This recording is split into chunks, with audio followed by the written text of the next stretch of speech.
നമ്മുടെ ആരോഗ്യത്തിൻ്റെ ഒരു അടിസ്ഥാനം എന്ന് പറയുമ്പോൾ നമ്മുടെ വയറിൽ തന്നെയാണ്, നമ്മുടെ ഗട്ടിലാണ്. ഇന്ന് ഞാൻ നിങ്ങളോട് ഒരു വളരെ നേരായ ഒരു സത്യം പറയാൻ പോവുകയാണ്. അതായത് നമ്മൾ കാണുന്ന ഭൂരിഭാഗം ഹെൽത്ത് പ്രോബ്ലംസിനും വയറ് തന്നെയാണ്. വണ്ണം കൂടുന്നത്, ബ്ലോട്ടിങ്, കോൺസ്റ്റിപ്പേഷൻ, മലബന്ധം, തളർച്ച, ഇവിടെ എല്ലാം റൂട്ട് കോസ് പലപ്പോഴും ഒരൊറ്റ സ്ഥലത്താണ് എത്തുന്നത്, അതാണ് വയറ്. ഇത് നമ്മൾ പലപ്പോഴും ഇഗ്നോർ ചെയ്യുന്ന അല്ലെങ്കിൽ മാറ്റിക്കളയുന്ന കാര്യമാണ്. പക്ഷേ ശരീരത്തിൻ്റെ ഒരു ഫൗണ്ടേഷൻ തന്നെ ഇത് തന്നെയാണ്. അപ്പോൾ ഇതിനെക്കുറിച്ചാണ് ഞാൻ വളരെ വ്യക്തമായി പറയുന്നത്. ധാരാളം ആളുകളുടെ അറിവിലേക്ക് ഷെയർ ചെയ്ത് കൊടുക്കുക. ലോകത്ത് 3 പേരിൽ ഒരാളെ എടുത്തു കഴിഞ്ഞാൽ ദിവസേന ഗ്യാസ്, ബ്ലോട്ടിങ്, മലബന്ധം പോലുള്ള പ്രശ്നങ്ങൾ അവർക്കുണ്ടാവുന്നുണ്ട്. പലർക്കും ഇതൊരു ചെറിയൊരു അസൗകര്യം മാത്രമായിട്ടാണെന്ന് തോന്നും. പക്ഷെ ഇത് സാധാരണമാണെന്ന് കരുതും. പക്ഷെ സാധാരണ അല്ല, നമുക്കത് ശരിയാക്കാനായിട്ട് പറ്റും. സത്യത്തിൽ ഇത് ബോഡി ഒരു വാണിംഗ് തരികയാണ്, നമ്മളോട് പറയുകയാണ് എന്തോ ശരിയല്ല എന്ന് നമ്മളോട് ശരീരം പറഞ്ഞുകൊണ്ടിരിക്കുകയാണ്. പക്ഷെ അത് നമ്മൾ മനസ്സിലാക്കുന്നില്ല. ഇവിടെ നമുക്ക് വെയിറ്റ് വളരെ കൂടുന്നു, പലരും ഡയറ്റൊക്കെ ചെയ്തു നോക്കുന്നു, എക്സസൈസ് ഒക്കെ ചെയ്യുന്നു. പക്ഷെ വയറ് കറക്റ്റായിട്ട് നല്ല ഒരു ഗട്ട് ഹെൽത്ത് ഇല്ലെങ്കിൽ എല്ലാം പ്രോബ്ലം. അപ്പോൾ കുറച്ചൊന്ന് ഇമ്പ്രൂവ് ആയിട്ട് പിന്നെ അങ്ങ് പഴയതുപോലെ ആവും. പലപ്പോഴും പ്രശ്നം മെറ്റബോളിസത്തിൻ്റെ പ്രോബ്ലം അല്ല, ഗട്ടാണ്, ഗട്ട് ഹെൽത്ത്. വയറിൻ്റെ ആരോഗ്യമാണ് ഇമ്പോർട്ടൻറ്റ്. ഡൈജഷൻ പ്രോപ്പർ ആയാൽ മാത്രമേ നമ്മുടെ ന്യൂട്രിയൻസ് പ്രോപ്പറായിട്ട് നമ്മുടെ ശരീരത്തിലോട്ട് അബ്സോർവ് ആവുകയുള്ളൂ, മെറ്റബോളിസം പ്രോപ്പറായിട്ട് നടക്കുകയുള്ളൂ. അപ്പോൾ എന്ത് കഴിച്ചാലും ശരീരം അത് ശരിയായി ഉപയോഗിക്കില്ല. ഓക്കെ, അപ്പോൾ അതുകൊണ്ട് തന്നെ ഗട്ട് ഹെൽത്ത് ഇമ്പോർട്ടൻ്റ് ആണ്. നമ്മൾ ഗട്ട് എന്ന് പറയുമ്പോൾ ഡൈജഷൻ മാത്രമല്ല, ദഹനം മാത്രമല്ല നടക്കുന്നത്. അതിനേക്കാളും വലിയൊരു സിസ്റ്റമാണ് ഗട്ട് എന്ന് പറയുന്നത്. അവിടെ പ്രതിരോധ ശക്തി ഇമ്പോർട്ടൻ്റ് ആണ്, നമ്മുടെ ഹോർമോണുകളെ കൺട്രോൾ ചെയ്യും, നമ്മുടെ എനർജി ലെവൽ കൺട്രോൾ ചെയ്യും, എല്ലാം നമ്മുടെ വയറുമായിട്ട് കണക്റ്റഡ് ആണ്. ഇപ്പോൾ ഗട്ട് ഇംബാലൻസ് ആണെങ്കിൽ ശരീരത്തിന് പല ഭാഗങ്ങളിലും പല പ്രശ്നങ്ങളും ഉണ്ടാകാനായിട്ട് തുടങ്ങും. അപ്പോൾ ശരീരത്തിന് പ്രോപ്പർ ആക്കണമെങ്കിൽ നമ്മുടെ ലൈഫ് സ്റ്റൈലിൽ ചെറിയ മോഡിഫിക്കേഷൻ കൊണ്ടുവരണം. ഇപ്പോൾ ലൈഫ് സ്റ്റൈൽ വളരെ മോശമായ രീതിയിലാണ്. ഇപ്പോൾ പ്രോസസ്ഡ് ഫുഡ് കഴിക്കുന്നു, പാക്കറ്റ് ഫുഡ്സ് കഴിക്കുന്നു, ഷുഗർ ഒത്തിരി കഴിക്കുന്നു, ആർട്ടിഫിഷ്യൽ സ്വീറ്റ്നർ കഴിക്കുന്നു, അങ്ങനെ പല അൺഹെൽത്തി ഹാബിറ്റ്സ് ഉണ്ടെങ്കിൽ നമ്മുടെ ഗട്ട് പതുക്കെ ഡാമേജ് ആയിക്കൊണ്ടിരിക്കുകയാണ്. ഒരു ദിവസം കൊണ്ടല്ല, വർഷങ്ങളെടുക്കും. നല്ല ബാക്ടീരിയകൾ കുറഞ്ഞിട്ട് ചീത്ത ബാക്ടീരിയകൾ നമ്മുടെ വയറിൽ കൂടുതലാവും. ഇത് നമുക്ക് പുറത്ത് കാണാനായിട്ട് പറ്റില്ല, പക്ഷേ അകത്ത് വലിയ വലിയ മാറ്റങ്ങളാണ് നമ്മുടെ ശരീരത്തിൽ ഉണ്ടായിക്കൊണ്ടിരിക്കുന്നത്. അപ്പോൾ അതിൻ്റെ ഫലമായിട്ട് നമ്മൾ അനുഭവിക്കുന്നത് ഇത്തരത്തിലുള്ള ഗ്യാസ്, ബ്ലോട്ടിംഗ് പ്രോബ്ലം, അസിഡിറ്റി, ക്ഷീണം, സ്കിൻ പ്രോബ്ലം, താരൻ, വെയിറ്റ് പ്രോബ്ലം, ഇങ്ങനെയൊക്കെ ചെറിയ ചെറിയ പ്രശ്നം ഉണ്ടാവും. അങ്ങനെ കാരണം മനസ്സിലാക്കി ട്രീറ്റ് ചെയ്യാൻ വളരെ പ്രയാസമാണ്, അല്ലേ? നമ്മൾ ചെയ്യേണ്ടത് നമ്മുടെ ഗട്ട് പ്രോപ്പർലി ഹെൽത്തി ആക്കുക എന്നുള്ളതാണ്. അതിനൊന്നും നഷ്ടമൊന്നുമില്ല. അപ്പോൾ ഇതൊരു പെർമനൻറ്റ് സൊല്യൂഷൻ ആക്കി എന്തൊക്കെ ചെയ്യാമെന്നുള്ളതിനെ കുറിച്ചാണ് ഞാൻ ഈ വീഡിയോയിൽ പറയുന്നത്. വളരെ കോംപ്ലിക്കേറ്റഡ് ആയിട്ടുള്ള രീതിയിലല്ല ഞാൻ പറയുന്നത്. വളരെ സിമ്പിൾ ആയിട്ടുള്ളൊരു ന്യൂമോണിക് ഉണ്ട്, റീസെറ്റ് എന്നാണ് ന്യൂമോണിക്, RESET. അത് വെച്ചിട്ടാണ് ഞാൻ പറയുന്നത്. ഞാൻ നിങ്ങളോട് ഈ ഷെയർ ചെയ്യുന്നത് കുറേ നാളുകളായിട്ട് ഞാൻ എൻ്റെ പേഷ്യൻറ്റിനോട് പറഞ്ഞു കൊടുക്കുന്ന മെത്തേഡാണ്. ഇതൊരു ഡയറ്റ് പ്ലാൻ അല്ല, ഇതൊരു ഡീറ്റോക്സ് ചലഞ്ച് അല്ല. ഇത് സ്റ്റെപ്പ് ബൈ സ്റ്റെപ്പ് നമ്മുടെ ഗട്ടിനെ റിപ്പയർ ചെയ്യുന്നൊരു മെത്തേഡാണ്. റൂട്ട് കോസ് അഡ്രസ്സ് ചെയ്ത് നമ്മുടെ ശരീരത്തിനെ തന്നെ പ്രോപ്പറായിട്ട് സ്വന്തമായി ഹീലായി നമ്മുടെ വയറ് നോർമലാക്കുന്ന ഒരു സിസ്റ്റമാണ് നമ്മൾ പറയുന്നത്. ഇത് ഞാൻ പേരിട്ടേക്കുന്നത് റീസെറ്റ്, RESET. ഒരു പ്രാക്ടിക്കൽ മെത്തേഡാണ്. ഓരോ ലെറ്ററും ഓരോ കാര്യമാണ് പറയുന്നത്. നമുക്ക് ഓരോ സ്റ്റെപ്പുമായിട്ട് വളരെ സ്ലോ ആയിട്ട് പോകാം. അപ്പോൾ നിങ്ങൾ ഓരോ ആഴ്ച എടുത്തത് പതുക്കെ ചെയ്തു നോക്കുക. സ്റ്റെപ്പ് 1 എന്ന് പറഞ്ഞാൽ R ആണ്, റിമൂവ് ഇറിറ്റൻസ്, ഡാമേജ് നിർത്തുക. റൂട്ട് കോസ് നമ്മൾ ശരിയാക്കണം. നമ്മൾ ആദ്യം തന്നെ ഏറ്റവും ഇമ്പോർട്ടൻ്റ് ഉള്ള സ്റ്റെപ്പ് എന്താണ്? ആ കാരണക്കാരൻ എന്താണോ നമ്മുടെ വയറിനെ നശിപ്പിക്കുന്നത് അതെടുത്ത് മാറ്റണം. അത് മാറ്റാതെ നമ്മൾ എന്ത് ചെയ്തിട്ടും കാര്യമില്ല. അപ്പം ഹീലിംഗ് അല്ല ഇവിടെ ചെയ്യുന്നത്, നമ്മൾ ഡാമേജ് ചെയ്യുന്ന ആളെ എടുത്ത് മാറ്റണം. കാരണം നിങ്ങൾ ദിവസവും ഗട്ടിനെ ഇറിറ്റേറ്റ് ചെയ്യുന്ന ഒരു ആഹാരം കൊടുത്തുകൊണ്ടിരിക്കുകയാണ്, ഒരു കാര്യം ചെയ്തുകൊണ്ടിരിക്കുകയാണെങ്കിൽ എത്ര നല്ല ഫുഡ് കഴിച്ചാലും, എത്ര നല്ല മരുന്ന് കഴിച്ചാലും, നല്ല ഹാബിറ്റ്സ് ഫോളോ ചെയ്താലും അവിടെ ഒന്നും ഉണ്ടാകില്ല. കാരണം എന്താ? നിങ്ങൾ എല്ലാ ദിവസവും വയറിന് മോശമായിട്ടുള്ള കാര്യം ചെയ്തുകൊണ്ടിരിക്കുകയാണ്. ഇന്നത്തെ കാലത്ത് നമ്മൾ സാധാരണ ഭക്ഷണമെന്ന് കരുതുന്ന പല ആഹാരങ്ങളും വയറിന് പ്രശ്നക്കാരനാണ്. പ്രോസസ്ഡ് ഫുഡ്, ചിപ്സ്, ബിസ്ക്കറ്റ്, ബേക്കറിയിലെ ആഹാരം, ഇൻസ്റ്റൻറ്റ് ഫുഡ്, ഇതെല്ലാം അവരുടെ ഷെൽഫ് ലൈഫ് കൂട്ടാനായിട്ട് അവർ പ്രിസർവേറ്റീവ്സും ആർട്ടിഫിഷ്യൽ കളറും സ്റ്റെബിലൈസേഴ്സും ആഡ് ചെയ്യുന്നുണ്ട്. ഇത് വയറിന് നല്ലതല്ല. ഇത് ഡൈജഷൻ സ്ലോ ആക്കും, നമ്മുടെ ഗട്ടിൻ്റെ ലൈനിങ്ങിനെ ഇറിറ്റേറ്റ് ചെയ്യും. പതുക്കെ ചെയ്യുള്ളൂ. വർഷങ്ങളെടുത്ത് ഇത് പ്രോബ്ലം ഉണ്ടായി മാറും. ഇത് ഒരു ദിവസം കൊണ്ടല്ല ഉണ്ടാകുന്നത്. അപ്പോൾ അതുകൊണ്ടാണ് ഗവൺമെൻറ്റിന് അത് റെസ്ട്രിക്റ്റ് ചെയ്യാൻ പറ്റാത്തത്. വർഷങ്ങളെടുത്ത് സംഭവിക്കുന്ന ചെറിയ ചെറിയ പ്രശ്നമാണ്. സ്ലോ ഡാമേജ് ആയതുകൊണ്ട് അത് മാർക്കറ്റിൽ അവൈലബിൾ ആണ്. അതുപോലെയാണ് ഷുഗറി ഡ്രിങ്ക്സ്, പാക്കറ്റ് ജ്യൂസസുകൾ, സോഫ്റ്റ് ഡ്രിങ്ക്സുകൾ, ഇവയെല്ലാം നമ്മൾ ഹെൽത്തി ആണെന്ന് പറഞ്ഞ് നമ്മളെടുത്ത് കുടിക്കും. ഫ്രൂട്ട്സ് അല്ലേ, ഫ്രൂട്ട് ജ്യൂസ് അല്ലേ എന്ന് പറഞ്ഞ് കുടിക്കും. പക്ഷേ ഇവയിൽ ഹൈ ഷുഗർ കണ്ടന്റ് ഉണ്ട്, ആർട്ടിഫിഷ്യൽ ഫ്ലേവറിങ് ഏജൻറ്റ്സ് ആഡ് ചെയ്തിട്ടുണ്ട്. ഇത് നമ്മുടെ വയറിൻ്റെ എൻവയോൺമെൻറ്റ് ഡിസ്റ്റർബ് ചെയ്തുകൊണ്ടേയിരിക്കുകയാണ്. ഇത് നമ്മുടെ ഓരോ ലൈനിങ്ങിനെയും ഇല്ലാതാക്കിയാണ്, ഉള്ളിൽ ഇംബാലൻസ് ക്രിയേറ്റ് ചെയ്തുകൊണ്ടിരിക്കുകയാണ്. ഷുഗർ ഫ്രീ എന്ന് പല കാര്യങ്ങളിൽ എഴുതിയിട്ടുണ്ടാവും, പക്ഷെ അതിൻ്റെ അകത്ത് നമ്മൾ വിചാരിക്കും സേഫ് ആണ്, പക്ഷെ അതിൻ്റെ അകത്ത് ആർട്ടിഫിഷ്യൽ സ്വീറ്റ്നർ ആഡ് ചെയ്തിട്ടുണ്ട്. അതുപോലെ പല കൃത്രിമമായിട്ടുള്ള സാധനങ്ങളും ആഡ് ചെയ്തിട്ടുണ്ട്. അപ്പോൾ ബോഡി കൺഫ്യൂസ് ആവും, ഡൈജഷൻ പാറ്റേൺ ഡിസ്റ്റർബ് ആവും. ഇപ്പോൾ നമ്മൾ ഷുഗർ ഫ്രീ എന്ന് പറഞ്ഞ സാധനം പോലും കഴിക്കരുതെന്നാണ് ഞാൻ പറയുന്നത്, അത് നല്ലതല്ല. ഓക്കെ, അതുപോലെ ചില ഓയിലുകൾ വലിയൊരു പ്രശ്നമാണ്. ഇത് നമ്മൾ കാര്യമായി എടുക്കാറില്ല. ഒരേ ഓയിൽ വീണ്ടും വീണ്ടും ഉപയോഗിക്കുന്നതും ഡീപ്പ് ഫ്രൈ ചെയ്ത ആഹാരം സ്ഥിരമായി കഴിക്കുന്നതും നമ്മുടെ വയറിന് ഇൻഫ്ലമേഷൻ ഉണ്ടാക്കുന്ന ഒരു പ്രോബ്ലമാണ്. കണ്ടിന്യൂസ് ആയിട്ട് പുറത്ത് കിട്ടുന്ന ഫുഡ് നമുക്കറിയില്ല ഓയിൽ ക്വാളിറ്റി. മിക്ക കടകളിലും എണ്ണകളൊക്കെ വീണ്ടും വീണ്ടും ചൂടാക്കുന്നുണ്ട്. ഓക്കെ, ഔട്ട്സൈഡ് ഫുഡ് നമ്മൾ സ്ഥിരമായി കഴിച്ചാലും ഗട്ടിൻ്റെ ഹെൽത്ത് പ്രോബ്ലം ഉണ്ടാക്കുന്ന ഒരു കാര്യമാണ്. അപ്പോൾ ഇതിൽ നിന്ന് നമുക്ക് മനസ്സിലായ കാര്യം എന്താണ്? നമ്മുടെ വയറിനെ പതുക്കെ പതുക്കെ ഇല്ലാതാക്കുന്ന ധാരാളം ആഹാരങ്ങൾ നമ്മളെല്ലാവരും കഴിക്കുന്നുണ്ട്, അല്ലേ? ഇത് കൂടാതെ ഒരു പോയിന്റും കൂടെ എക്സ്ട്രാ പറയാം. ചില ആളുകൾക്ക് ലാക്ടോസ് ഇൻടോളറൻസ് കാണും. അതായത് പാലുൽപ്പന്നങ്ങളോ കഴിച്ച് കഴിഞ്ഞാൽ ഗ്യാസും ബുദ്ധിമുട്ടുകളൊക്കെ ഉണ്ടാവും. ചില ആളുകൾക്ക് അത് ഗ്ലൂട്ടൻ ഇൻടോളറൻസ് ആയിരിക്കും. അതായത് ചപ്പാത്തിയോ അല്ലെങ്കിൽ വീറ്റ് പോലുള്ള സാധനങ്ങൾ കഴിക്കുമ്പോൾ അതുണ്ടെങ്കിൽ ആ സ്പെസിഫിക് ഫുഡ് നമ്മൾ റിപ്പീറ്റഡ്ലി സിംറ്റംസ് ഉണ്ടാക്കുന്നുണ്ടെങ്കിൽ നമ്മൾ ആ ഫുഡ് കുറച്ച് ദിവസത്തേക്ക് ഒന്ന് മാറ്റണം. ചിലപ്പോൾ വയറൊന്ന് റിപ്പയർ ചെയ്ത് കഴിഞ്ഞാൽ പിന്നെ അത് റീഇൻട്രൊഡ്യൂസ് ചെയ്യാൻ പറ്റും, വീണ്ടും നമുക്ക് കഴിക്കാൻ പറ്റും. ടെമ്പറലി മാത്രം അവോയ്ഡ് ചെയ്താൽ മതി, കുറച്ച് നാളത്തേക്ക് മാത്രം ഒന്ന് അവോയ്ഡ് ചെയ്യേണ്ടി വരും. ഓക്കെ, അതൊന്ന് ഓർത്തിരിക്കുക. വേറൊരു കാര്യം കൂടെ എനിക്ക് എക്സ്ട്രാ ആയിട്ട് പറയാനുണ്ട്. ആവശ്യമില്ലാതെ ആൻറ്റിബയോട്ടിക് കഴിക്കുക. ഒരു ജലദോഷം വരുമ്പം അല്ലെങ്കിൽ ഒരു ചെറിയ പനി വരുമ്പോൾ തന്നെ ആൻറ്റിബയോട്ടിക്കുകൾ കഴിച്ചു കഴിഞ്ഞാൽ ഡൈജഷൻ സിസ്റ്റത്തിനെ വീക്കൻ ചെയ്യും, നല്ല ബാക്ടീരിയകളെ ഇല്ലാതാക്കിക്കൊണ്ടിരിക്കുകയാണ്. ഗട്ടിന് ഒരു നോർമൽ ബാലൻസ് ഉണ്ട്, നല്ല ബാക്ടീരിയയും ചീത്ത ബാക്ടീരിയയും. നല്ല ബാക്ടീരിയ കൂടിയാലും വലിയ കുഴപ്പമില്ല. പക്ഷേ ആൻറ്റിബയോട്ടിക് കഴിക്കുമ്പോൾ എന്ത് സംഭവിക്കും? നല്ല ബാക്ടീരിയ ഇല്ലാതാവും. അതുപോലെ രാത്രി കാലങ്ങളിൽ ഒത്തിരി ലേറ്റായിട്ട് സ്പൈസി ഫുഡും അതുപോലെ ഫാറ്റ് ഫുഡും കഴിക്കുന്നത് ഡൈജഷൻ ഓവർലോഡ് ഉണ്ടാവും. രാത്രി സമയത്ത് ഡൈജഷൻ നോർമലി സ്ലോ ആവും നമ്മൾ ഉറങ്ങുന്ന സമയത്ത്. അപ്പം നമ്മൾ ഉറങ്ങുന്നതിന് തൊട്ട് മുമ്പൊക്കെ വലിയ ഹെവി മീൽ കഴിച്ചു കഴിഞ്ഞാൽ ബ്ലോട്ടിങ്ങും ഹെവിനെസ്സും കോൺസ്റ്റിപ്പേഷനും അസിഡിറ്റി എല്ലാം ഉണ്ടാവും. അപ്പോൾ ഒരു 2 മണിക്കൂർ ഗ്യാപ്പ് അങ്ങനെ ഇടണം. ഈ സ്റ്റെപ്പിൻ്റെ ഒരു കോർ മെസ്സേജ് എന്ന് പറഞ്ഞാൽ വളരെ സിമ്പിളാണ്.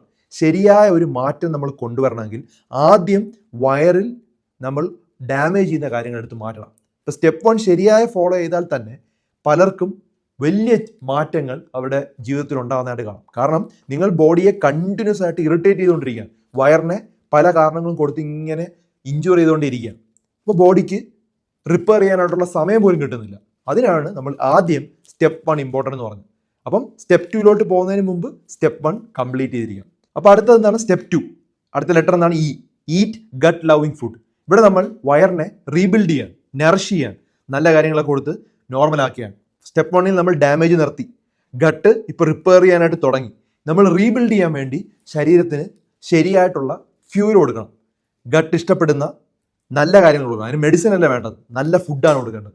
എന്താണ് നല്ല ഫുഡ്? നമ്മുടെ ശരീരത്തിൽ ഉള്ള ഒരു ബെനിഫിഷ്യൽ ബാക്ടീരിയ ജീവിക്കാൻ വളരാൻ ഒരു പ്രധാന ഫ്യൂവൽ എന്ന് പറഞ്ഞു കഴിഞ്ഞാൽ അത് ഫൈബറാണ്. ഫൈബർ, നാരുകൾ. ഫൈബർ ഇല്ലാത്ത ഡയറ്റ് ആണെങ്കിൽ ഈ ബാക്ടീരിയ സസ്റ്റെയിൻ ചെയ്യില്ല. ഫൈബർ കിട്ടുമ്പോൾ ഡൈജഷൻ ബാലൻസ്ഡ് ആവും, ഗട്ടിനൊരു സ്റ്റെബിലിറ്റി ഉണ്ടാവും, വയറിൻ്റെ ഒരു അന്തരീക്ഷം നോർമലൈസ് ആവും. അപ്പോൾ ഫൈബർ എല്ലാ ദിവസവും ആഡ് ചെയ്യണം. അതുകൊണ്ടാണ് ഈ സ്റ്റെപ്പിൽ ഞാൻ ഫൈബർ റിച്ച് ഫുഡിന് പ്രാധാന്യം നൽകുന്നത്. ദിവസേന ഭക്ഷണത്തിൽ നമ്മൾ പച്ചക്കറികൾ ആഡ് ചെയ്യണം. പറ്റുമെങ്കിൽ ഒരു കുക്കുംബറോ വെള്ളരിക്കയോ അല്ലെങ്കിൽ ക്യാരറ്റോ ആഡ് ചെയ്യാം. സ്റ്റീൽ കട്ട് ഓട്സ് നല്ലതാണ്. ചിയ സീഡ് സോക്ക് ചെയ്ത് 1 ടീസ്പൂൺ എല്ലാ ദിവസവും കഴിക്കുന്നത് നല്ലതാണ്. ഫ്ലാക്സ് സീഡ് എല്ലാ ഓൾട്ടർനേറ്റ് ഡേ കഴിക്കുന്നത് നല്ലതാണ്. ഇതൊക്കെ സിമ്പിൾ ആയിട്ടുള്ള ചെറിയ ടിപ്പുകളാണ്. പക്ഷേ കൺസിസ്റ്റൻ്റ് ആയിട്ട് നമ്മൾ ചെയ്യുകയാണെങ്കിൽ വലിയ മാറ്റം ഉണ്ടാവും. നാര് കൂടുതലുള്ള ആഹാരങ്ങൾ കഴിക്കുക. ഇപ്പോൾ ചോറാണെങ്കിൽ അങ്ങനെ നാര് കൂടുതലുള്ളത് ആഡ് ചെയ്യുക. അപ്പോൾ ചോറ് തവിട് കളയാത്ത അരി സെലക്ട് ചെയ്യാനായിട്ട് നോക്കുക. ഒരു കാര്യം നമ്മൾ ഓർത്തിരിക്കുക, ഫൈബർ പെട്ടെന്ന് കൂട്ടിയാൽ അത് ഗ്യാസും ബ്ലോട്ടിങ്ങും ഉണ്ടാവും. പതുക്കെ പതുക്കെ കൂട്ടാവും. ഇതെപ്പോഴും ശ്രദ്ധിക്കുക. ആദ്യം കുറച്ചൊന്ന് കൂട്ടുക. ഇപ്പോൾ ഒരു ചെറിയൊരു ക്യാരറ്റ് കഴിച്ചു തുടങ്ങുക, പിറ്റേ ദിവസം നമ്മൾ കുറച്ചുകൂടെ കൂട്ടുക. അങ്ങനെ പതുക്കെ പതുക്കെ വേണം കൂട്ടാൻ. ഫൈബർ കൂട്ടണമെന്ന് കരുതുമ്പോൾ പല ആളുകളും ചെയ്യുന്ന ഒരു മിസ്റ്റേക്ക് എന്ന് പറഞ്ഞാൽ ഫ്രൂട്ട്സ് ആഡ് ചെയ്യും. ആഹാരത്തിനോടൊപ്പം ഫ്രൂട്ട്സ് കഴിക്കും. ഫ്രൂട്ട്സ് വളരെ ഹെൽത്തിയൊക്കെ തന്നെയാണ്, പക്ഷേ അതിൻ്റെ ടൈമിങ് എപ്പോഴാണ് കഴിക്കുന്നത് വളരെ ഇമ്പോർട്ടൻ്റ് ആണ്. ഫ്രൂട്ട്സ് ഭക്ഷണത്തിനോടൊപ്പം മിക്സ് ചെയ്ത് കഴിക്കുന്നത് ശരിക്കും ഡൈജഷൻ ഡിസ്റ്റർബ് ചെയ്യുന്നുണ്ട്. അതുകൊണ്ട് ഫ്രൂട്ട്സ് ഏറ്റവും നല്ലതെന്ന് പറഞ്ഞാൽ നമ്മൾ സെപ്പറേറ്റ് ആയിട്ട് കഴിക്കുക. ആഹാരത്തിന് 1 മണിക്കൂർ മുമ്പോ അല്ലെങ്കിൽ 2 മണിക്കൂറിന് ശേഷമോ കഴിക്കുന്നതാണ് നല്ലത്. കാരണം ഫ്രൂട്ട്സിൻ്റെ അകത്ത് ഷുഗർ ഉണ്ട്. അത് ഒരു അൺനെസസറി ഫെർമെൻറ്റേഷൻ ഉണ്ടാകുകയും അത് നമ്മുടെ ആഹാരത്തിനെ ദഹിപ്പിക്കുകയും ചെയ്യില്ല. അപ്പോൾ അതും ഒരു ഇമ്പോർട്ടൻറ്റ് പോയിന്റാണ്. ഒരു ഗോൾഡൻ റൂളും കൂടെ ഉണ്ട്. ഫൈബർ കൂടുതൽ കഴിക്കുന്നുണ്ടെങ്കിൽ വെള്ളം കൂടുതൽ വേണം. കാരണം ഫൈബർ കൂടുന്ന സമയത്ത് നമുക്ക് വെള്ളമില്ലെങ്കിൽ അത് പ്രശ്നമാവും. അതായത് ഓപ്പോസിറ്റ് എഫക്റ്റ് ആയിട്ട് മാറും, കോൺസ്റ്റിപ്പേഷനായിട്ട്, മലബന്ധമായിട്ട് മാറും. അപ്പോൾ നമ്മൾ ആലോചിക്കുക, ഒരു സിമെൻറ്റ് കുഴയ്ക്കുന്ന സമയത്ത് പ്രോപ്പറായിട്ട് വെള്ളം ഇല്ലെങ്കിൽ അത് നല്ലോണം സെറ്റാകില്ല. അപ്പോൾ നാച്ചുറൽ ഫ്ലൂയിഡ് തന്നെയാണ് ഏറ്റവും ഇമ്പോർട്ടൻ്റ്. അല്ലെങ്കിൽ നമുക്ക് കരിക്കും വെള്ളം കുടിക്കാം, ജീരക വെള്ളം കുടിക്കാം, അതുപോലെ എന്തെങ്കിലും ബട്ടർ മിൽക്ക്, മോരും വെള്ളമൊക്കെ കുടിക്കുന്നത് നല്ലത് തന്നെയാണ്. സാധാരണ വെള്ളം കുടിച്ചാലും മതി, ഏകദേശം ഒരു 2 മുതൽ 3 ലിറ്റർ വെള്ളം എല്ലാ ദിവസവും കുടിക്കുക. ഞാൻ എപ്പോഴും പറയുന്നതാണ്, മുതിർന്നവരാണെങ്കിൽ 25 കിലോയ്ക്ക് 1 ലിറ്റർ വെള്ളം എന്നുള്ള രീതി. അതുപോലെ വയറിന് നല്ലമുള്ള കുറച്ച് കാര്യങ്ങളുണ്ട്. നമ്മൾ ഈ പഴങ്കഞ്ഞി ശരിക്കും വയറിന് നല്ലതാണ്, പക്ഷെ കുറച്ച് എമൗണ്ടേ കഴിക്കാവൂ, അമിതം കഴിക്കരുത്. പിന്നെ ഇഡ്ഡലി നല്ലതാണ്, ദോശ നല്ലതാണ്. ഇതെല്ലാം പുളിപ്പുള്ള ഫെർമെൻറ്റഡ് ആയിട്ടുള്ള ഫുഡാണ്. ഇതെല്ലാം നമ്മുടെ വയറിന് വളരെ ഫ്രണ്ട്ലിയാണ്. അമിതമായി കഴിക്കരുത്, വളരെ കുറച്ച് മാത്രമേ കഴിക്കാവൂ. ഗട്ട് ഫ്രണ്ട്ലി ആയിട്ടുള്ള കുറച്ച് ആഹാരങ്ങളാണ് ഞാൻ പറഞ്ഞത്. ഇത് ബോഡിയെ വളരെ ഈസി ആയിട്ട് ഹാൻഡിൽ ചെയ്യാനായിട്ട് പറ്റും. ഓവർ ഈറ്റിംഗ് ഒരു കാരണവശാലും ചെയ്യരുത്. അത് നമുക്ക് ഈക്വലി ഇമ്പോർട്ടൻ്റ് ആണ്. നല്ലതാണെന്ന് പറഞ്ഞ് നല്ല ആഹാരവും അമിതമായി കഴിക്കാൻ പാടില്ല. എക്സസീവായി കഴിച്ചു കഴിഞ്ഞാൽ ഡൈജഷൻ പ്രോപ്പറായിട്ട് അവിടെ നടക്കില്ല. അപ്പോൾ അതുകൊണ്ട് സിമ്പിൾ റൂൾ എന്ന് പറഞ്ഞു കഴിഞ്ഞാൽ 80% ഫുൾ ആകുമ്പോൾ തന്നെ സ്റ്റോപ്പ് ചെയ്യുക. വയറ് നിറയുന്ന വരെ കഴിക്കരുത്. അപ്പോൾ സ്റ്റെപ്പ് 2ൻ്റെ കോർ മെസ്സേജ് എന്ന് പറഞ്ഞാൽ ഗട്ടിന് ശരിയായ ഒരു എൻവയോൺമെൻറ്റ് നൽകുകയാണ്, ഒരു അന്തരീക്ഷം നൽകുകയാണ്, ശരിയായ ഭക്ഷണം കൊടുക്കുകയാണ്. ഓക്കെ, നിങ്ങൾ കൺസിസ്റ്റൻ്റ് ആയിട്ട് ഗട്ട് ലവിങ് ഫുഡ് ഇങ്ങനെ കൊടുക്കുകയാണെങ്കിൽ, ഒത്തിരി ഫുഡുകളുണ്ട്. ഓക്കെ, അമിതമായ എരിവില്ലാത്ത, അമിതമായ വയറിന് ഡാമേജ് ഉണ്ടാക്കാത്ത ആഹാരം കറക്റ്റായിട്ട് കൊടുക്കുകയാണെങ്കിൽ നമ്മുടെ വയറിൻ്റെ ഇമ്മ്യൂണിറ്റി സ്ട്രോങ് ആയിക്കൊണ്ടിരിക്കുകയാണ്. ഓക്കെ, ഇപ്പോൾ 2 കാര്യം മനസ്സിലായല്ലോ. ഇനി നമുക്ക് മൂന്നാമത്തെ മെത്തേഡ്, എസ്. മൂന്നാമത്തെ റീസെറ്റിൻ്റെ അകത്ത് എസ് അല്ലേ. എസ് എന്ന് പറഞ്ഞാൽ സീഡ് ഗുഡ് ബാക്ടീരിയ. ഇവിടെ നമ്മൾ നമ്മുടെ വയറിൻ്റെ അകത്തുള്ള ഇന്നർ സിസ്റ്റം ബെറ്റർ ആക്കിയാണ്. സ്റ്റെപ്പ് 1ൽ നമ്മൾ ഡാമേജ് നിർത്തി. സ്റ്റെപ്പ് 2ൽ നമ്മൾ എന്ത് ചെയ്യും, ശരിയായിട്ടുള്ള ഫ്യൂവൽ കൊടുത്തു. ഈ സ്റ്റേജിൽ നമ്മൾ ചെയ്യേണ്ടത് ഗട്ടിൽ വീണ്ടും നമ്മൾ ഹെൽത്തി ആയിട്ടുള്ള ബാക്ടീരിയകൾ കൊണ്ടുവരികയാണ്. Seeding good bacteria.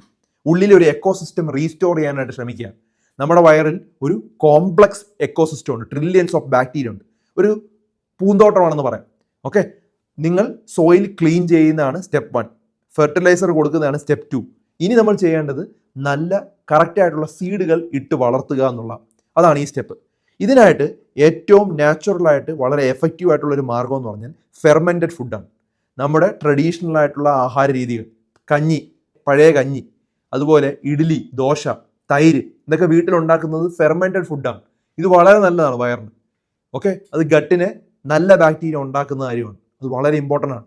ആർട്ടിഫിഷ്യലായിട്ട് വെളിയിൽ നിന്ന് വാങ്ങിക്കുന്നതല്ല നല്ലത്, വീട്ടിലുണ്ടാക്കുന്നതാണ് ഏറ്റവും നല്ലത്. ഇനി നാച്ചുറലായിട്ട് കിട്ടുന്നില്ലെങ്കിൽ വെളിയിൽ നിന്ന് വാങ്ങിക്കാം. പക്ഷേ എന്നാലും തൈരാണെങ്കിലും ഇതുപോലെ ദോശകളൊക്കെ വീട്ടിൽ നിന്ന് ഉള്ളത് തന്നെയാണ് ഏറ്റവും നല്ലത്. കൺസിസ്റ്റൻസിയിലാണ് കാര്യം. ഒരു ദിവസം കഴിച്ചുകൊണ്ട് വലിയ മാറ്റമൊന്നും ഉണ്ടാവില്ല. ഒരു ചെറിയ അളവിൽ കഴിക്കുക, ദിവസേന കുറച്ചായിട്ട് കഴിക്കുമ്പോൾ അത് നമ്മുടെ വയറിന് നല്ലതാണ്. വളരെ പെട്ടെന്ന് ദഹിക്കുകയും ചെയ്യും. ഫെർമെൻ്റ് ആയിട്ടുള്ള ഫുഡ് വയറിന് ഏറ്റവും നല്ലതാണ്. ഇപ്പോൾ ലഞ്ചിനൊപ്പം ഒരു തൈര് കുറച്ച് കഴിക്കുക, രാവിലെ ഇഡ്ഡലി കഴിക്കുക, ഇങ്ങനെയൊക്കെ നമ്മൾ ആഡ് ചെയ്യുക. ഇപ്പോൾ വളരെ സിമ്പിളായിട്ടുള്ള കാര്യമാണ്, പക്ഷേ ലോങ് ടൈം നോക്കുമ്പോൾ വളരെ ബെനിഫിറ്റ് നൽകുന്ന കാര്യമാണ്. മാർക്കറ്റിൽ നിന്ന് നമുക്ക് യോഗട്ടും ഒക്കെ കിട്ടുന്നുണ്ട്, പക്ഷേ ഇതിനകത്ത് പലപ്പോഴും പല ഇൻഗ്രീഡിയൻസും ആഡ് ചെയ്യുന്നുണ്ട് കേടാകാതിരിക്കാൻ വേണ്ടി. അപ്പോൾ അതുകൊണ്ട് അത് മാക്സിമം ഒഴിവാക്കുന്നതാണ് നല്ലത്. ഈ പ്രിസർവേറ്റീവ്സും അഡിറ്റീവ്സും നമ്മുടെ ശരീരത്തോട് എത്താതിരിക്കാനാണ് ഏറ്റവും നല്ലത്. ഇനി അത് പാടാണ്, നിങ്ങൾക്ക് കേടുണ്ടാക്കാൻ പാടാണ്, വീട്ടിലുള്ള തൈര് ഉണ്ടാക്കാൻ പാടാണെങ്കിൽ പുറത്തുനിന്ന് വാങ്ങിക്കാം. കഴിക്കുന്നതിനാണ് ഇമ്പോർട്ടൻറ്റ്. തണുത്ത തൈരൊക്കെ ശരിക്കും പുളിക്കാത്ത തൈര് കുടിച്ചു കഴിഞ്ഞാൽ വയറ് തണുക്കുന്ന ഒരു മെത്തേഡാണ്. അപ്പോൾ ഈ സ്റ്റെപ്പിൽ ഒരു പ്രധാന കാര്യം നമ്മൾ മനസ്സിലാക്കിയത്, സ്റ്റെപ്പ് 2ൽ നമ്മൾ ബാക്ടീരിയകൾക്കുള്ള ഭക്ഷണം കൊടുത്തു. സ്റ്റെപ്പ് 3ൽ എന്താണ് ചെയ്യുന്നത്, നമ്മൾ ബാക്ടീരിയ തന്നെ പുതുതായിട്ട് ഇൻട്രൊഡ്യൂസ് ചെയ്യാൻ, പുതുതായിട്ട് നമ്മൾ ആഡ് ചെയ്യാൻ. ഇപ്പോൾ രണ്ടും ചേർന്നാൽ മാത്രമേ ഒരു സിസ്റ്റം കംപ്ലീറ്റ് ആവുകയുള്ളൂ. അപ്പോൾ ഇതൊരു ബാലൻസ്ഡ് അപ്രോച്ചാണ് സ്റ്റെപ്പ് 3 വരെ. ഓക്കെ, ചില പ്രത്യേക സാഹചര്യങ്ങളിൽ നമുക്ക് പ്രോബയോട്ടിക് സപ്ലിമെൻറ്റ്സ് ചിലപ്പോൾ വേണ്ടി വരും. അത് ഡോക്ടറോട് ചോദിച്ചിട്ട് തീരുമാനിക്കാവും. ചിലപ്പം ഈ ലാക്ടോബാസിലസ് എന്നൊക്കെ പറഞ്ഞ് ചില മരുന്നുകളുണ്ട്. ഇപ്പോൾ ക്രോണിക് ഗട്ട് പ്രോബ്ലം ഉള്ള ആളുകൾക്ക് ഡോക്ടർമാർ അത് ആഡ് ചെയ്യാറുണ്ട്. പക്ഷെ ഇത് റൊട്ടീനായിട്ട് കഴിക്കേണ്ട ആവശ്യമില്ല. നാച്ചുറൽ ആയിട്ടുള്ള ഫുഡ് തന്നെയാണ് ഏറ്റവും നല്ലത്. ഇപ്പോൾ സപ്ലിമെൻറ്റ്സ് ഉപയോഗിക്കേണ്ടി വന്നു കഴിഞ്ഞാൽ നമ്മൾ ഡോക്ടറോട് ചോദിച്ചിട്ട് എത്ര നാൾ കഴിക്കണം എന്നൊക്കെ ചോദിച്ച് മനസ്സിലായി. സാധാരണ 1 മാസം അല്ലെങ്കിൽ 2 മാസം, മാക്സിമം ഒരു 3-4 മാസത്തേക്ക് മാത്രമേ വേണ്ടി വരുള്ളൂ. പിന്നെ ഡൈവേഴ്സിറ്റി എപ്പോഴും ഇമ്പോർട്ടൻ്റ് ആണ്. ഒരേ ടൈപ്പ് ഭക്ഷണം കഴിച്ചു കഴിഞ്ഞാൽ നമുക്ക് ലിമിറ്റഡ് ബെനിഫിറ്റേ കിട്ടുള്ളൂ. ഫ്രൂട്ട്സ് ആണെങ്കിലും വെജിറ്റബിൾസ് ആണെങ്കിലും മിക്സ് ചെയ്യാൻ നോക്കുക. റെയിൻബോ കളറിൽ കഴിക്കണമെന്നാണ് പറയുന്നത്. പല കളറിലുള്ള സാധനങ്ങൾ ആഡ് ചെയ്യുക. ഇപ്പോൾ ക്യാരറ്റ് ഇതിൻ്റെ അകത്താണെങ്കിൽ ബീറ്റാ കരോട്ടിൻ പോലുള്ള സാധനങ്ങളുണ്ട്. ഗ്രീൻ ലീഫി വെജിറ്റബിൾ ആണെങ്കിൽ വേറെ തരത്തിലുള്ള ഗുണങ്ങളാണുള്ളത്. ഓക്കെ, അപ്പോൾ അതിൽ തരത്തിലുള്ള ആഹാരങ്ങൾ ആഡ് ചെയ്യണം. എന്നാൽ മാത്രമേ നമുക്ക് വയറിന് പൂർണ്ണമായിട്ടുള്ള നല്ല ബെനിഫിറ്റ് കിട്ടുള്ളൂ. പക്ഷേ ചെയ്യാൻ പറ്റിയില്ലെങ്കിൽ ഈ പറഞ്ഞ ഇതുവരെയുള്ള കാര്യങ്ങൾ കറക്റ്റായിട്ട് ഫോളോ ചെയ്യുക. ഇപ്പോൾ സ്റ്റെപ്പ് 3യുടെ ഒരു കോർ മെസ്സേജ് എന്തായിരുന്നു, നമ്മൾ ഗട്ടിൽ വീണ്ടും ജീവിക്കാൻ പറ്റുന്ന നല്ല ബാക്ടീരിയകളെ ഇൻട്രൊഡ്യൂസ് ചെയ്യണം. അതിന് ഏറ്റവും ഇമ്പോർട്ടൻ്റ് ആയിട്ടുള്ള കാര്യമാണ് തൈര് അല്ലെങ്കിൽ ഫെർമെൻ്റ് ആയിട്ടുള്ള ഫുഡ്. ഓക്കെ, ഇപ്പോൾ ഇത്രയും സ്റ്റെപ്പ് ഫോളോ ചെയ്യുമ്പോൾ തന്നെ നമ്മുടെ ബോഡി നോർമലായി മാറിക്കൊണ്ടിരിക്കുകയാണ്. നമ്മുടെ ഡൈജഷൻ കുറച്ചുകൂടെ സ്മൂത്തായി മാറും, നമ്മുടെ എനർജി കുറച്ചുകൂടെ ഇമ്പ്രൂവ് ആവും, ഓവറോൾ നമ്മുടെ സിസ്റ്റം തന്നെ ബാലൻസ്ഡ് ആയിക്കൊണ്ടിരിക്കുകയാണ്. അടുത്തായിട്ട് സ്റ്റെപ്പ് 4. ഇവിടെ നമ്മൾ സിസ്റ്റത്തിനെ മെയിൻറ്റെയിൻ ചെയ്യാൻ സഹായിക്കുന്ന ഒരു ക്രൂഷ്യൽ ഫാക്ടറിനെയാണ് പഠിക്കുന്നത്. സ്റ്റെപ്പ് 4 എന്ന് പറഞ്ഞാൽ റീസെറ്റിൻ്റെ അകത്ത് എസ്റ്റാബ്ലിഷ് റിതം. നമ്മളിവിടെ ബോഡിയെ ട്രെയിൻ ചെയ്യാൻ, സിസ്റ്റമാറ്റിക് ആക്കുകയാണ്. അതായത് നമ്മുടെ ഗട്ടിനെ ക്ലീൻ ചെയ്ത് കഴിഞ്ഞു, നറിഷ് ചെയ്ത് കഴിഞ്ഞു, റീബിൽഡ് ചെയ്ത് കഴിഞ്ഞു. ഇനി നമ്മൾ ചെയ്യാൻ പോകുന്നത് എന്താണ്? ഇതിൽ സ്ഥിരമായിട്ടുള്ള ഒരു സിസ്റ്റം ഉണ്ടാക്കിയാണ്. അതായത് ബോഡി പ്രതീക്ഷിക്കുമ്പോൾ തന്നെ കറക്റ്റായിട്ടുള്ള ആഹാരം കൊടുക്കും, ഋതം ഉണ്ടാക്കിയാണ്, താളം. ഇപ്പം നമ്മുടെ ശരീരം ഒരു മെഷീൻ അല്ല, അതൊരു ഋതത്തിൽ വർക്ക് ചെയ്യുന്ന ഒരു സിസ്റ്റമാണ് എന്ന് ആദ്യം മനസ്സിലാക്കുക. നിങ്ങൾ പ്രെഡിക്റ്റ് ചെയ്യുന്ന സമയത്ത് ആഹാരം കൊടുക്കുക. അതായത് ആഹാരം നമ്മൾ വയർ വിശന്നിരിക്കുന്ന സമയത്ത് ഒരു പ്രോപ്പർ ടൈം ഉണ്ടാവുമല്ലോ. എല്ലാ ദിവസവും 9 മണിക്ക് കഴിക്കുന്നുണ്ടെങ്കിൽ ആ ടൈമിൽ തന്നെ കഴിക്കുക. ഇറഗുലർ ആയിട്ട് മാറ്റരുത്. 9 മണിക്ക് കഴിക്കുന്നത് പിറ്റേ ദിവസം 12 മണിക്കും, അതിൻ്റെ അടുത്ത ദിവസം 8 മണിക്കും, പിന്നെ വീണ്ടും 11 മണിക്കും, അങ്ങനെ മാറി മാറി കഴിക്കുന്നത് നല്ലതല്ല. ഫിക്സഡ് ആയിട്ടുള്ളൊരു ടൈം ഫിക്സ് ചെയ്യുക. സെയിം സമയം ഭക്ഷണം കഴിക്കാനായിട്ട് ശ്രമിക്കുക. പെർഫെക്റ്റ് ടൈമിംഗ് ഒന്നും വേണ്ട, 1 മണിക്കൂറൊക്കെ വേരിയേഷൻ വരാം, പക്ഷേ കൂടുതൽ ടൈം വേരി ചെയ്ത് 1-2 ദിവസം തെറ്റിപ്പോയാലും കുഴപ്പമില്ല. ഒരു ദിവസം 8 മണിക്ക് കഴിച്ച് പിറ്റേ ദിവസം 12 മണിക്ക് കഴിച്ച് വീണ്ടും 4 മണിക്ക് കഴിക്കുന്നു. അങ്ങനെ മാറി മാറി കഴിക്കുന്നത് നമ്മുടെ ഗട്ടിന് കൺഫ്യൂഷൻ ഉണ്ടാകും. അത് കൺസിസ്റ്റൻസി ഇല്ലെങ്കിൽ ആ സമയത്ത് ബോഡി ഇങ്ങനെ ആൻറ്റിസിപ്പേറ്റ് ചെയ്തിരിക്കുകയാണ്. എൻസൈംസ് എല്ലാം പ്രോപ്പറായിട്ട് പ്രൊഡ്യൂസ് ചെയ്ത് ഡൈജഷൻ നടക്കാൻ റെഡി ആയിരിക്കുകയാണ്. അപ്പോൾ നമ്മൾ ഫുഡ് കൊടുത്തില്ലെങ്കിൽ അത് പ്രോബ്ലം ഉണ്ടാക്കും. അപ്പം ഈ ഒരു പവർഫുൾ ഹാബിറ്റ് ഓർത്തിരിക്കുക. ടോയ്ലറ്റിൽ പോകുന്നതും എപ്പോഴും ഒരേ സമയത്ത് പോകുന്നതാണ് ഏറ്റവും നല്ലത്. ഇപ്പോൾ രാവിലെയൊക്കെ ഒരു വെള്ളം കുടിക്കണമെന്ന് ഞാൻ പറയും. ഞാനൊരു 2-3 ഗ്ലാസ് 4 ഗ്ലാസ്സൊക്കെ വെള്ളം കുടിക്കും രാവിലെ തന്നെ. അപ്പോൾ ഒരു ടോയ്ലറ്റ് സമയം ഉണ്ടെങ്കിൽ ആ സമയത്ത് തന്നെ ടോയ്ലറ്റിൽ പോകുന്നതാണ് നല്ലത്. നമ്മുടെ ബോഡി തന്നെ അഡാപ്റ്റ് ആവുകയാണ്. റൊട്ടീൻ ബിൽഡ് ചെയ്ത് കഴിഞ്ഞാൽ നാച്ചുറലായിട്ട് ഋതം ഉണ്ടാവും. ആ താളത്തിൽ ശരീരത്തിന് എത്തിക്കുക. ഡിന്നറിൻ്റെ ടൈമിങ് വളരെ ഇമ്പോർട്ടൻ്റ് ആണ്. പല ആളുകളും രാത്രി ഒത്തിരി വൈകിയാണ് കഴിക്കുന്നത്, ഡൈജഷൻ സ്ലോ ആവും. അതുപോലെ ലൈറ്റ് ആയിട്ടുള്ള ഡിന്നറാണ് ഏറ്റവും നല്ലത്. 7 മണിക്ക് മുമ്പ് ആഹാരം നിർത്താൻ പറ്റുവാണെങ്കിൽ അതാണ് ഏറ്റവും നല്ല ആഹാരം. അപ്പോൾ ഡൈജഷൻ സിസ്റ്റം ഓവർലോഡ് ആവുന്നില്ല. നമ്മൾ സാധാരണ എന്താണ്, കിടക്കുന്നതിന് ഒരു 1/2 മണിക്കൂർ മുമ്പ് 1 മണിക്കൂർ മുമ്പ് കഴിയും, നടക്കുകയില്ല, ഉടനെ പോയി കിടക്കും. വളരെ ഹെവി ആയിട്ടുള്ള മീലാണ് രാത്രി കഴിക്കുന്നത്. കാരണം രാത്രിയാണ് എല്ലാവർക്കും സ്ട്രെസ് പറയുന്നത്. അപ്പം രാത്രി നല്ലോണം കഴിക്കും. തെറ്റാണ്. ഡിന്നർ കഴിഞ്ഞ് ചെറിയൊരു വാക്കിംഗ് ഹാബിറ്റ് ആക്കുക. ഒരു 10 മിനിറ്റ് നടക്കുക. വളരെ സിമ്പിൾ ആയിട്ടുള്ള ടിപ്പാണ്, വളരെ യൂസ്ഫുൾ ആണ്. ഷുഗർ സ്പൈക്ക് വരാതിരിക്കാനും ഡൈജഷൻ ഹെൽപ്പ് ചെയ്യാനും ഹെൽപ്പ് ചെയ്യുന്നൊരു മെത്തേഡാണത്. അതിനുശേഷം നമ്മൾ എന്ത് ചെയ്യണം? ഒരു 2 മണിക്കൂറെങ്കിലും ഗ്യാപ്പ് ഇടുക. വളരെ ലഘുവായിട്ട് രാത്രി കഴിക്കാവും. ഇത്രയും ചെയ്ത് കഴിഞ്ഞാൽ നമുക്ക് ഒരു ചെറിയ ചേഞ്ചാണ്, പക്ഷേ വലിയ മാറ്റം ഉണ്ടാവും. ഇപ്പം 4 മെത്തേഡ്സ് ഞാൻ പറഞ്ഞു. ഈ 4 മെത്തേഡ്സും നമ്മൾ ഓവർലുക്ക് ചെയ്യരുത്. ഈ 4 മെത്തേഡ്സ് ഞാൻ പറഞ്ഞു. 4 മെത്തേഡ്സും കറക്റ്റായിട്ട് ഫോളോ ചെയ്യുക. കഴിക്കുന്ന സമയത്ത് വളരെ ഫാസ്റ്റായിട്ട് കഴിക്കരുത്. നല്ലോണം ചവച്ചരച്ച് വേണം കഴിക്കാൻ. ഓക്കെ, അതും ഗട്ടിന് വളരെ ഇമ്പോർട്ടൻ്റ് ആയിട്ടുള്ള ഒരു കാര്യമാണ്. ഇൻ്റർമീഡിയറ്റ് ഫാസ്റ്റിംഗ് ഡയറ്റും വളരെ നല്ലതാണ് വയറിന്. ഒരു സമയം, നിശ്ചിത സമയം വയറിന് റെസ്റ്റ് കൊടുക്കുകയും കുറച്ച് സമയം മാത്രം ആഹാരം കഴിക്കുന്നതും വയറിന് നല്ലൊരു മാർഗ്ഗമാണ്. പക്ഷേ എപ്പോഴും ഒരു താളം ഉണ്ടാക്കിയെടുക്കുന്നതാണ് നല്ലത്. ഒരു ഋതം ഉണ്ടെങ്കിൽ നമ്മുടെ ശരീരം പെട്ടെന്ന് ഹീലാവും. ഓക്കെ, ഹെൽത്ത് തിരികെ നൽകും. ഇനി ടൈമിംഗ് നമ്മൾ ഫിക്സ് ചെയ്ത് കഴിഞ്ഞ് കഴിഞ്ഞാൽ ഡൈജഷൻ പ്രെഡിക്റ്റബിൾ ആയെന്ന് ഞാൻ പറഞ്ഞു. ഇപ്പോൾ സിസ്റ്റം നല്ലോണം സ്റ്റേബിളായി. ഇനി നമ്മൾ എല്ലാ സ്റ്റെപ്പുകളും ചെയ്ത് കഴിഞ്ഞാൽ 5th സ്റ്റെപ്പിലോട്ട് പോകും, ലാസ്റ്റ് സ്റ്റെപ്പ്. അപ്പം T എന്നുള്ള ലെറ്ററാണ്, ട്രാൻസ്ഫോം ലൈഫ് സ്റ്റൈൽ. ട്രാൻസ്ഫോം ലൈഫ് സ്റ്റൈലാണ് അവസാനത്തെ ലെറ്റർ. അതായത് നമ്മൾ അവസാന ഘട്ടത്തിലെത്തിയിരിക്കുകയാണ്. നമ്മുടെ ജീവിതത്തിലെ ചില സ്വഭാവങ്ങൾ പൂർണ്ണമായിട്ട് മാറ്റുകയാണ്. സ്റ്റെപ്പ് 1 മുതൽ സ്റ്റെപ്പ് 4 വരെ നിങ്ങൾക്കൊരു സ്ട്രോങ് ഫൗണ്ടേഷൻ നമ്മൾ ബിൽഡ് ചെയ്ത് കഴിഞ്ഞു. ഇനി നമ്മൾ റിസൾട്ട് ടെമ്പററി ആക്കാൻ ഉദ്ദേശിക്കുന്നില്ല, താൽക്കാലികമല്ല. അത് ജീവിതത്തിലുടനീളം നമ്മൾ ഭാഗമാക്കാൻ ശ്രമിക്കുകയാണ്. അതാണ് നമ്മൾ സ്റ്റെപ്പ് 5 പറയുന്നത്, ലൈഫ് സ്റ്റൈൽ ട്രാൻസ്ഫോർമേഷൻ. ഇപ്പോൾ എന്തൊക്കെയാണ് അവിടെ ശ്രദ്ധിക്കേണ്ടത്, എന്തൊക്കെയാണ് നമ്മൾ ചെയ്യേണ്ട കാര്യങ്ങൾ? നിങ്ങൾ ബിൽഡ് ചെയ്ത ഒരു സിസ്റ്റം പ്രൊട്ടക്റ്റ് ചെയ്ത് മാത്രമേ ഉള്ളൂ. ഇത് നമുക്ക് ജീവിതകാലം മൊത്തം കൊണ്ടുപോകണമെങ്കിൽ നമ്മൾ വീണ്ടും വീണ്ടും പഴയ ഒരു ലൈഫ് സ്റ്റൈലിലോട്ട് തിരിച്ചു വരരുത്. അത് ഇമ്പോർട്ടൻ്റ് ആണ്. ഇപ്പോൾ ഗട്ട് വീണ്ടും പഴയ രീതിയിലോട്ട് മാറാൻ വളരെ എളുപ്പമാണ്. കാരണം അങ്ങനെയുള്ളൊരു ലോകത്താണ് നമ്മൾ ജീവിക്കുന്നത്. അപ്പം നമ്മൾ കുറേ കാര്യങ്ങൾ നമ്മുടെ ജീവിതത്തിൽ മാറ്റണം. ഒന്നാമത് ജങ്ക് ഫുഡ്സ് പൂർണ്ണമായിട്ടും അവോയ്ഡ് ചെയ്യണം. അത് ഇമ്പോർട്ടൻ്റ് ആണ് ജീവിതകാലം മൊത്തം. രണ്ടാമത് പാക്കറ്റ് ആയിട്ടുള്ള ഈ ഫ്രൂട്ട് ജ്യൂസസുകൾ, കൊക്കോകോള, പെപ്സി പോലുള്ള സാധനങ്ങൾ മാക്സിമം ഇല്ലാതാക്കുക. പുകവലി, മദ്യപാനം പൂർണ്ണമായിട്ടും ഇല്ലാതാക്കുക. അതുപോലെ സ്ട്രെസ് ഇമ്പോർട്ടൻ്റ് ആണ്. നമ്മുടെ മാനസിക സമ്മർദ്ദം, നമ്മുടെ മനസ്സും ബ്രെയിനുമായിട്ട് കണക്റ്റാണ്. അതാണ് നമുക്ക് ടെൻഷൻ അടിക്കുമ്പോൾ വയറുവേദന വരുന്നതും ചിലപ്പോൾ പല ആളുകൾക്ക് വയറിളക്കം ഉണ്ടാകുന്നതൊക്കെ. ഇപ്പോൾ ഡീപ്പ് ബ്രീത്തിങ് എക്സസൈസ് ചെയ്യുക, ഇടയ്ക്ക് നടക്കാനായിട്ട് പോവുക, പാട്ട് കേൾക്കുക, മനസ്സിന് ഇഷ്ടമുള്ള കാര്യങ്ങൾ ചെയ്യുക. ഇതെല്ലാം വലിയ മാറ്റങ്ങൾ നമ്മുടെ ശരീരത്തിൽ ഉണ്ടാക്കുന്ന കാര്യങ്ങളാണ്. അതുപോലെ തന്നെ ഉറക്കം, സ്ലീപ്പ് ഇമ്പോർട്ടൻ്റ് ആണ്. ശരീരം റെസ്റ്റ് എടുത്താലേ വയറും ഹീലാവുള്ളൂ, ബോഡി റിപ്പയർ ആവുള്ളൂ. അപ്പോൾ ഒരു 7 മണിക്കൂർ മുതൽ 8 മണിക്കൂർ ഉറങ്ങണം. ഇറഗുലറായിട്ട് പ്രോപ്പറായിട്ട് നമ്മൾ ഉറങ്ങുന്നില്ലെങ്കിൽ അത് വയറിന് ഹെൽപ്പ് ചെയ്യില്ല, ഹീലാകില്ല. ഈ ഒരു കാര്യം നമ്മൾ ശ്രദ്ധിക്കണം. ഇതിനോടൊപ്പം നമ്മൾ നേരത്തെ പറഞ്ഞ കാര്യങ്ങൾ ശ്രദ്ധിച്ചാൽ മാത്രമേ ഇമ്പോർട്ടൻ്റ് ആവുള്ളൂ. എക്സസൈസ് വളരെ ഇമ്പോർട്ടൻ്റ് ആയിട്ടുള്ള ഒരു ഇമ്പോർട്ടൻ്റ് പില്ലറാണ്. നമ്മൾ വെറുതെ ഫുൾ ടൈം ഇരിക്കുകയാണെങ്കിൽ ഡൈജഷൻ സ്ലോ ആവും. ഹെവി വർക്കൗട്ടല്ല നമ്മൾ പറയുന്നത്, റെഗുലറായിട്ട് നടക്കുക, ലൈറ്റ് ആക്ടിവിറ്റീസ് പോലും നമ്മുടെ ഗട്ടിൻ്റെ മൂവ്മെൻറ്റ് ഹെൽപ്പ് ചെയ്യുന്നതാണ്. സാധാരണ നമ്മൾ വയറിലൊക്കെ ഗ്യാസൊക്കെ നിറയുന്ന സമയത്ത് നമ്മൾ പറയുന്നതാണ് ഇടയ്ക്ക് കുറച്ച് നടക്കാനായിട്ട് പറയും, അല്ലേ? ഔട്ട്സൈഡ് ഫുഡ്, റെസ്റ്റോറൻറ്റിലൊക്കെ ഫുഡുകൾ കഴിക്കുന്നതൊക്കെ നല്ലതാണ്, പക്ഷെ കുറയ്ക്കുക. നമ്മൾ നല്ല എണ്ണയൊക്കെ ഉപയോഗിക്കുന്ന റെസ്റ്റോറൻറ്റിൽ പോയി കഴിച്ചാലും കുഴപ്പമില്ല. അല്ലെങ്കിൽ നമ്മൾ മോശമായിട്ടുള്ള ആഹാരമാണ് സ്ഥിരമായി വീണ്ടും കഴിക്കുകയാണെങ്കിൽ നമ്മൾ വിചാരിക്കും ഇന്ന് റെസ്റ്റോറൻറ്റിൽ നിന്ന് കഴിക്കാം, നാളെ റെസ്റ്റോറൻറ്റിൽ നിന്ന് കഴിക്കാമെന്ന് പറഞ്ഞാൽ എല്ലാ ദിവസവും റെസ്റ്റോറൻറ്റിൽ നിന്ന് കഴിച്ചാലും പ്രശ്നം ഉണ്ടാവും. വീട്ടിൽ നിന്ന് കഴിക്കുന്നതാണ് നല്ലത്. ഓവർ ഈറ്റ് ചെയ്യരുത്, നിറച്ച് ഫുള്ളാക്കുന്ന രീതിയിലും കഴിക്കുന്നത് അത് നല്ലതല്ല. ഇതൊക്കെയാണ് ചില ഹാബിറ്റുകൾ നമ്മൾ ഇമ്പ്രൂവ് ചെയ്യേണ്ടത്. വെള്ളം നിർബന്ധമായിട്ടും കുടിക്കണം, കാരണം നമ്മൾ ഫൈബർ റിച്ച് ഫുഡ് കഴിക്കണമെന്ന് ഞാൻ പറഞ്ഞു. അപ്പം വെള്ളം നല്ലോണം കുടിക്കണം. വെള്ളം കുടിച്ചില്ലെങ്കിൽ ആ പ്രോപ്പറായിട്ടുള്ള വയറിലെ മൂവ്മെൻറ്റ് നടക്കില്ല. അപ്പോൾ ഈ ഒരു ഡിസിപ്ലിൻ നമ്മൾ കൊണ്ടുവന്നു കഴിഞ്ഞാൽ ഈ പറഞ്ഞ ഒരു ഏകദേശം 10ഓളം പോയിന്റുകൾ ഞാൻ പറഞ്ഞു. ഈ 10 പോയിന്റ് നമ്മൾ ലൈഫിൽ കൊണ്ടുവന്നാൽ ലോങ് ടൈം ബെനിഫിറ്റ് കിട്ടും. അപ്പോൾ ഈ ഒരു സ്റ്റെപ്പിൻ്റെ മോസ്റ്റ് ഇമ്പോർട്ടൻറ്റ് പോയിന്റ് എന്താണെന്ന് പറഞ്ഞാൽ, നമ്മൾ ഏതൊരു ഡയറ്റും കുറച്ച് നാൾ ഫോളോ ചെയ്തിട്ട് കാര്യമില്ല. നമ്മൾ ലൈഫിൽ മൊത്തം അതൊരു ട്രാൻസ്ഫോർമേഷൻ വരണമെങ്കിൽ ഈ സ്റ്റെപ്പ് 5 ചെയ്യണം കണ്ടിന്യൂസ് ആയിട്ട്. എങ്കിൽ മാത്രമേ അത് ലോങ് ടൈം ആയിട്ട് നമുക്ക് ബെനിഫിറ്റ് കിട്ടും. അല്ലെങ്കിൽ അത് വീണ്ടും പഴയതുപോലെ ആവും. ഓക്കെ, അപ്പോൾ നിങ്ങൾക്ക് എല്ലാം വ്യക്തമായിട്ട് മനസ്സിലായി. ഞാൻ 5 പോയിന്റിലാണ് പറഞ്ഞത്. റീസെറ്റ് എന്നുള്ള ഒരു നിമോണിക് വെച്ചാണ് പറഞ്ഞത്, RESET. ഇത് ഞാൻ തന്നെ ഉണ്ടാക്കിയ ഒരു മെത്തേഡാണ്. വളരെ എഫക്റ്റീവ് ആയിട്ടുള്ള മെത്തേഡാണ്. ഞാൻ മിക്ക പേഷ്യൻസിനും ഇതാണ് പറഞ്ഞു കൊടുക്കുന്നത്. അപ്പോൾ നമ്മൾ സാധാരണ പറയുന്ന ഒരു ഡയറ്റ് പ്ലാൻ അല്ല നമ്മളിന്ന് പഠിപ്പിച്ചത്. ഒരു കംപ്ലീറ്റ് സിസ്റ്റമാണ് പഠിപ്പിച്ചത്. ഒരു കംപ്ലീറ്റ് റീസെറ്റിംഗ് ആണ്. നമ്മുടെ ഗട്ടിനെ തന്നെ നമ്മൾ റീസെറ്റ് ചെയ്യാം. ഓക്കെ, ഈ ഒരു കാര്യം വ്യക്തമായി മനസ്സിലാക്കുക. അതിനുശേഷം ഞാൻ ലൈഫിൽ ഫോളോ ചെയ്യേണ്ട ഒരു 10 പോയിന്റും പറഞ്ഞു. ഇനി വെയിറ്റ് കൂടുന്നത് കുറയാൻ പറ്റും, അതുപോലെ ഡൈജഷൻ പ്രോപ്പറായിട്ട് നടക്കും, ഗ്യാസും ബ്ലോട്ടിങ്ങും കോൺസ്റ്റിപ്പേഷനും എല്ലാം നമുക്ക് ഇതുവഴി കറക്റ്റ് ചെയ്യാൻ പറ്റും. അപ്പോൾ 6 എന്തായിരുന്നു? Remove the irritants. ആദ്യം നമ്മൾ ഗട്ടിനെ ഡാമേജ് ചെയ്യുന്ന കാരണങ്ങൾ നമ്മൾ റിമൂവ് ചെയ്യുക. ഓക്കെ, പ്രോസസ്ഡ് ആയിട്ടുള്ള ഫുഡ്, മധുര പലഹാരങ്ങൾ, ആർട്ടിഫിഷ്യൽ ഇൻഗ്രീഡിയൻ്റ് ആഡ് ചെയ്തിട്ടുള്ള സാധനങ്ങൾ, റിപ്പീറ്റ് ആയിട്ടുള്ള ഓയിലുകൾ പുറത്തുനിന്ന് നമ്മൾ സ്ഥിരമായി കഴിക്കുക, ഇത് അവോയ്ഡ് ചെയ്യുക. ഇതാണ് നമ്മൾ ആദ്യം പറഞ്ഞ റിമൂവ് ഇറിറ്റൻസ് എന്നുള്ള ലെറ്റർ.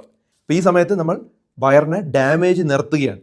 ഓക്കെ, ഡാമേജ് നിർത്താതെ ഒരിക്കലും ഹീലിംഗ് നടക്കില്ല. രണ്ടാമത്തെ letter eat gut loving food. ഇവിടെ നമ്മൾ ശരിയായിട്ടുള്ളൊരു ഫ്യൂവല് വയറിന് കൊടുക്കുകയാണ്. ഫൈബർ റിച്ച് ഫുഡ്, വെജിറ്റബിൾസ്, നമ്മൾ സാധാരണ വീട്ടിലുണ്ടാക്കുന്ന നാച്ചുറൽ ഫുഡ്സ്, ഫ്രൂട്ട്സ് കഴിക്കാം, പക്ഷേ പ്രോപ്പർ ടൈമിംഗ് ഉണ്ടാവണം. വെള്ളം ധാരാളം കുടിക്കണം. ഇതാണ് നമ്മൾ ഇതിനകത്ത് പറഞ്ഞത്. അപ്പം ഫൈബർ വെള്ളവും കൂടെ ചേരുമ്പോൾ മാത്രമേ സ്മൂത്ത് ഡൈജഷൻ ഉണ്ടാവൂ. അപ്പോൾ അതുകൊണ്ട് നാച്ചുറൽ ഫുഡും കഴിക്കാം, തവിട് കളയാത്ത അരികൾ, അതുപോലുള്ള ആഹാരങ്ങൾ ആഡ് ചെയ്യുക. അപ്പോൾ അതാണ് നമ്മൾ സ്റ്റെപ്പ് 2 പഠിച്ചത്. മൂന്നാമത്തെ എന്താണെന്ന്? Seed good bacteria. ഇവിടെ നമ്മൾ വയറിന് നല്ലൊരു എക്കോസിസ്റ്റം റീബിൽഡ് ചെയ്യുകയാണ്. വയറിന് നല്ല കാര്യങ്ങൾ ഇൻക്ലൂഡ് ചെയ്താണ്. തൈര്, ഫെർമെൻറ്റഡ് ഫുഡ് പോലുള്ള നാച്ചുറൽ സോഴ്സസ് ഉപയോഗിച്ചിട്ടുള്ള ഫുഡുകൾ നമ്മൾ സ്ഥിരമായിട്ട് കൊടുക്കുകയാണ്. അപ്പോൾ ആ വഴിയാണ് നമ്മൾ നല്ല ഗുഡ് ബാക്ടീരിയ കൊടുക്കുന്നത്. സപ്ലിമെൻറ്റ്സ് മിക്കവാറും ആവശ്യമില്ല എന്ന് ഓർത്തിരിക്കുക. നാലാമത്തെ എന്തായിരുന്നു? Establish rhythm. ഇവിടെ നമ്മളൊരു ഡിസിപ്ലിൻ ശരീരത്തിൽ കൊണ്ടുവരികയാണ്. പ്രോപ്പറായിട്ടുള്ള സമയത്ത് ആഹാരം കഴിക്കുക, ടോയ്ലറ്റിൽ പോകുന്നത് പ്രോപ്പറാക്കുക, നേരത്തെ ആഹാരം കഴിക്കുക, എല്ലാ ദിവസവും കഴിച്ചതിന് ശേഷം നടക്കുക, ഇൻ്റർമീഡിയറ്റ് ഫാസ്റ്റിംഗ് ഫോളോ ചെയ്യുന്നുണ്ടെങ്കിൽ അതൊരു താളം കൊണ്ടുവരിക. നമ്മൾ ശരീരത്തിനൊരു താളം കൊണ്ടുവരികയാണ് ഇവിടെ ചെയ്യുന്നത്. അവസാനത്തെ തലത്തിൽ ട്രാൻസ്ഫോം ദ ലൈഫ് സ്റ്റൈൽ. ഏകദേശം 10 പോയിന്റ് പറഞ്ഞു. ലോങ് ടൈം സക്സസ്സിന് അത് ഇമ്പോർട്ടൻ്റ് ആണ്. സ്ട്രെസ്സ് കുറയ്ക്കുക, ഉറക്കം പ്രോപ്പറാക്കുക, എല്ലാ ദിവസവും നടക്കുക, വയറ് നിറച്ച് കഴിക്കാതിരിക്കുക, ജങ്ക് ഫുഡ്സ് പൂർണ്ണമായിട്ട് ഒഴിവാക്കുക. അങ്ങനെ 10ഓളം പോയിന്റ്സ് നമ്മൾ പറഞ്ഞു. അപ്പോൾ ഇതൊരു ടെമ്പററി സൊല്യൂഷൻ അല്ല. നിങ്ങൾ ഈ 5 കാര്യങ്ങൾ കൃത്യമായി ചെയ്ത് കഴിഞ്ഞാൽ 1 മാസം കൊണ്ട് തന്നെ നല്ല ബെനിഫിറ്റ് ഉണ്ടാവും. ഒന്ന് ട്രൈ ചെയ്ത് നോക്കുക. കാരണം ഒത്തിരി പേഷ്യൻസിന് ഇത് വളരെ ഹെൽപ്ഫുള്ളാണ്. ഒറ്റയ്ക്ക് ചെയ്തിട്ട് കാര്യമില്ല, എല്ലാം ഒരുമിച്ച് ചെയ്താൽ മാത്രമേ ഇത് ഗുണം ചെയ്യുള്ളൂ. ഫുൾ റിസൾട്ട് ലഭിക്കണമെങ്കിൽ ഈ പറഞ്ഞ 5 കാര്യങ്ങൾ ചെയ്യണം. അപ്പോൾ 1 മാസം മാത്രം കൺസിസ്റ്റൻ്റ് ആയിട്ട് ചെയ്താൽ തന്നെ നിങ്ങളുടെ ജീവിതത്തിൽ മാറ്റങ്ങൾ കാണാൻ പറ്റും. ബ്ലോട്ടിങ് കുറയുന്നതായിട്ട് കാണാൻ പറ്റും, മലബന്ധം പൂർണ്ണമായിട്ടും തടയുന്ന കാണാം, നമ്മുടെ ഡൈജഷൻ പ്രോപ്പറായി കഴിഞ്ഞാൽ നമുക്ക് വളരെ ഒരു സ്മൂത്ത് ആയിട്ടുള്ള ഫീലിംഗ് തോന്നും, നല്ല എനർജി കിട്ടും, നമ്മുടെ വെയിറ്റ് കുറയുന്നതായിട്ട് കാണാം. അങ്ങനെ പല പല പല ഗുണങ്ങൾ ഇതിൽ നിന്ന് ലഭിക്കും. ഇത് ധാരാളം ആളുകളുടെ അറിവിലേക്ക് ഷെയർ ചെയ്ത് കൊടുക്കുക. കാരണം ഒത്തിരി ആലോചിച്ച് നമ്മൾ പണ്ട് മുതലേ തയ്യാറാക്കി പല ആളുകൾക്കും പറഞ്ഞു കൊടുക്കുന്ന മാർഗ്ഗമാണ് ഞാൻ നിങ്ങളോട് പറഞ്ഞത്. പല ഡോക്ടേഴ്സ് ഇത് പറഞ്ഞു തരില്ല, ഇത്രയും ക്ഷമയോടുകൂടി ഇത്രയും ഡീറ്റെയിൽ ആയിട്ട് കാര്യങ്ങൾ പറയില്ല. പക്ഷേ ഇത് നിങ്ങൾ കറക്റ്റായിട്ട് ഫോളോ ചെയ്താൽ നിങ്ങളുടെ ഗട്ട് ഹീലാവും. നിങ്ങളുടെ ഹെൽത്തിൻ്റെ ഒരു ബേസ് എന്ന് പറഞ്ഞാൽ വയറ് തന്നെയാണ്. അത് ശരിയാക്കിയാൽ ബാക്കി എല്ലാം നോർമലാവും. അപ്പോൾ അതുകൊണ്ട് തന്നെ നിങ്ങൾ ഗട്ട് നോർമലാക്കാൻ ശ്രമിക്കുക. ധാരാളം ആളുകളുടെ അറിവിലേക്ക് ഇത് ഷെയർ ചെയ്ത് കൊടുക്കുക. മറ്റൊരു വീഡിയോയുമായി ഡോക്ടർ ഡി ബെറ്റർ ലൈഫ് ഉടനെ വരുന്നതായിരിക്കും. ഡോക്ടർ ഡി റീസെറ്റ് മെത്തേഡ് ഇഷ്ടപ്പെട്ടെങ്കിൽ ഉറപ്പായിട്ടും കമൻറ്റ് ചെയ്യുക.